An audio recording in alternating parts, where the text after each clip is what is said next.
महाराष्ट्र हे वैविध्यपूर्णतेने नटलेले राज्य आहे. कारण मैलावर इथली भाषा आणि संस्कृतीत बदल होत जातो.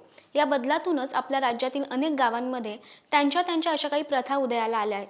या प्रथा, त्यांची नावं आणि त्या साजऱ्या करण्याच्या पद्धती खूप वेगळ्या आहेत. महाराष्ट्रातील अशाच काही अनोख्या प्रथांविषयी जाणून घेऊया व्हिडिओमध्ये. नमस्कार, मी दीपाली कानसे, कॅमेऱ्यावर आहेत साक्षात सावंत. राज्यातील विविध गावांमध्ये पाळल्या जाणाऱ्या अनोख्या प्रथांपैकी एक म्हणजे गावपळण प्रथा. तळ कोकणातील म्हणजे सिंधुदुर्ग जिल्ह्यातील काही गावांमध्ये ही प्रथा पाळली जाते. गावपळण म्हणजे गावातून पळून जाणं. एका ठराविक काळासाठी गावातील सगळे गावकरी गावातल्या वेशीबाहेर जाऊन राहतात. ही प्रथा दर 3 वर्षांनी साजरी केली जाते. गावपळणच्या कालावधीत संपूर्ण गाव घरातल्या गुराढोरांसोबत गावाच्या वेशीवर जाऊन राहतो. संपूर्ण गाव या दरम्यान खाली केलं जातं. गावात कोणीही राहत नाही. गावातल्या घरांना, शाळांना आणि ग्रामपंचायतीला कुलूप लावलं जातं. गावपळणची तारीख ठरवण्यासाठी देवाला कौल लावला जातो. देवाचा कौल मिळाला की ही प्रथा साजरी केली जाते. 3 दिवस लोक गावाबाहेर जाऊन राहतात. 3 दिवस लागणारं सगळं सामान घेऊनच ते गावाबाहेर पडतात. 3 दिवसांनी ही प्रथा पूर्ण करून पुन्हा ते आपापल्या घरी राहायला जातात. अमरावती जिल्ह्यातील अचलपूर तालुक्यात सुद्धा अशीच एक अनोखी प्रथा अस्तित्वात आहे. अचलपूरमध्ये अष्टमासिद्धी हे एक प्रसिद्ध ठिकाण आहे. महानुभाव पंथीयांचं हे प्रसिद्ध तीर्थस्थळ आहे. या ठिकाणी लहान मुलांच्या आरोग्यासाठी देवाला भोपळा वाहण्याची प्रथा आहे. या ठिकाणी एक विहीर आहे आणि त्या विहिरीतील पाण्याने लहान मुलांना अंघोळ घातली जाते. अंघोळ घातल्यानंतर त्या लहान मुलांच्या नावाने भोपळा वाहिला जातो. या ठिकाणी विविध प्रकारच्या भोपळ्याच्या वेली सुद्धा पाहायला मिळतात. सिन्नर तालुक्यातील पाटपिंपरी गावात सुद्धा अशाच प्रकारची एक प्रथा अस्तित्वात आहे. या प्रथेनुसार नवरदेवाला त्याच्या लग्नाचा पोशाख हा गावातील स्मशानभूमीत घालावा लागतो.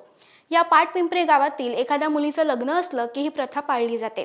वरात घेऊन येणाऱ्या नवरदेवांना गावाच्या स्मशानभूमीतच लग्नाचा पोशाख घालावा लागतो. या गावात या पोशाखाला शेवंती चढवणं असं म्हणतात. हा पोशाख घातल्यानंतर स्मशानात नतमस्तक होऊन पुढे गावात मिरवणूक काढली जाते. त्यानंतरच लग्न होतं. पैठण तालुक्यातील चोंडाळा या गावात सुद्धा अशीच एक प्रथा अस्तित्वात आहे. या गावाच्या परिसरात लग्न लावली जात नाहीत. गावातील जर कोणाचं लग्न लावायचं असेल तर गावापासून दूर 2 किलोमीटर अंतरावर असलेल्या मारुतीच्या मंदिरात लग्न लावलं जातं. चोंडाळा गावात रेणुका देवीचं प्राचीन मंदिर आहे. रेणुका माता ही अविवाहित राहिली होती आणि म्हणून तिचा आदर करण्यासाठी आणि तिचा कोप होऊ नये म्हणून या गावात एकही लग्न लावलं जात नाही. सोबतच या गावात आश्चर्य वाटावे इतके मोठ्या प्रमाणात दगड आहेत. याविषयी एक आख्यायिका सांगितली जाते, ती अशी की एका असुराला रेणुका देवीसोबत लग्न करायचं होतं आणि त्यासाठी तो वराड घेऊन त्या गावात आला होता. रेणुका देवीने त्याच्यासमोर एक अट ठेवली की गोदावरी नदीचं पात्र वळवून त्याला त्या गावात आणावं लागेल. पण त्या असुराला ते जमलं नाही आणि त्या असुरासोबतच संपूर्ण वराडाचं दगडात रूपांतर झालं आणि तेच ते दगड आहेत असं मानलं जातं. बीड जिल्ह्यातील केश तालुक्यातील विडा गावात जावयांची गाढवावरून मिरवणूक काढली जाते. ही प्रथा 75 वर्षांपासून अस्तित्वात आहे.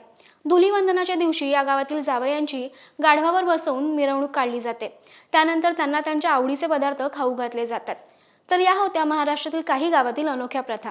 तुम्हाला अशी एखादी प्रथा माहिती आहे का? आम्हाला कमेंट करून नक्की कळवा आणि महा MTVच्या YouTube चॅनलला फॉलो करा.